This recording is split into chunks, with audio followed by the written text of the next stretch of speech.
What's up everyone, Chlorine King here.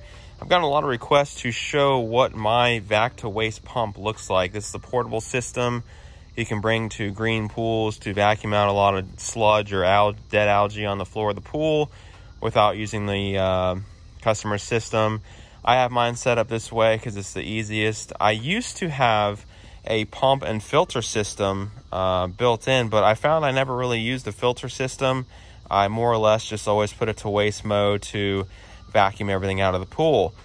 The only real benefit to having a filter included on a system like this is if you're having a cloudy pool, you're trying to get a pool back in shape, you leave your equipment there overnight and have two systems running instead of one. So I found this is much easier to transport and does 99% of the things I need to do when I'm out on the job. So let's go ahead and take a closer look.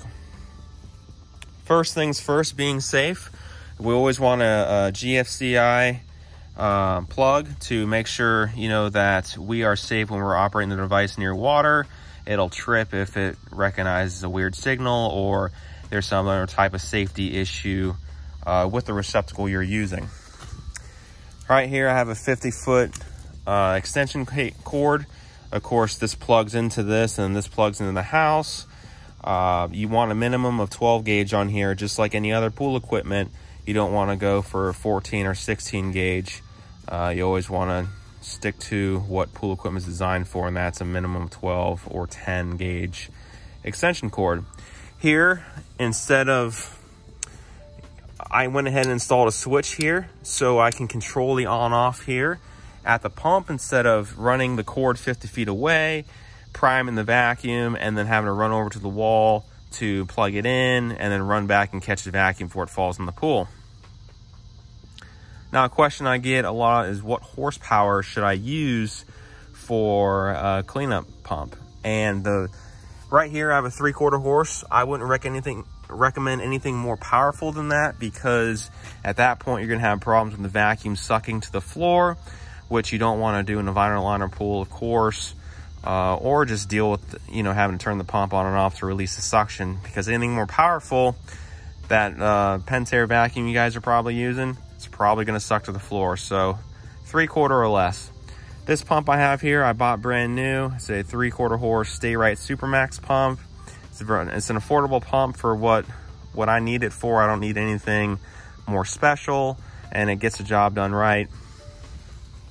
Up here at the front we have a 𝐬𝐮𝐬𝐜𝐫𝐢𝐻 universal hose adapter. You basically take the white part of your vacuum hose and slide it up to here. It usually stops around here, but basically creates the suction you need to vacuum. And then from there, this is Teflon in here. I went ahead and hard plumbed these parts essentially, just so I don't have to worry about unions and stuff like that. So I am hard plumbed, and I create it this way to act as a handle, so I can just pick this thing up as I go. And when this is all in setup mode, all these devices is attached to the vacuum, so I essentially just carry it by this handle and I carry everything back at once. Here I have my 50-foot backwash hose, so essentially allows me to run the water I'm vacuuming out wherever I need it to, into the yard, down to the street, what have you. Tip for the hose here: bend some back so you have 2 layers of hose to clamp onto instead of just one, so it's less likely this clamp will cut through the vacuum hose. So that's something I learned through years of ripping old backwash hoses. So that's a good tip for you guys to help keep that running as long as possible. And that's essentially it. That is my waste pump I use. It's nothing special, but it gets the job done, and it's very simple and portable. So stay tuned for more videos, like and subscribe, and I'll see you guys next video.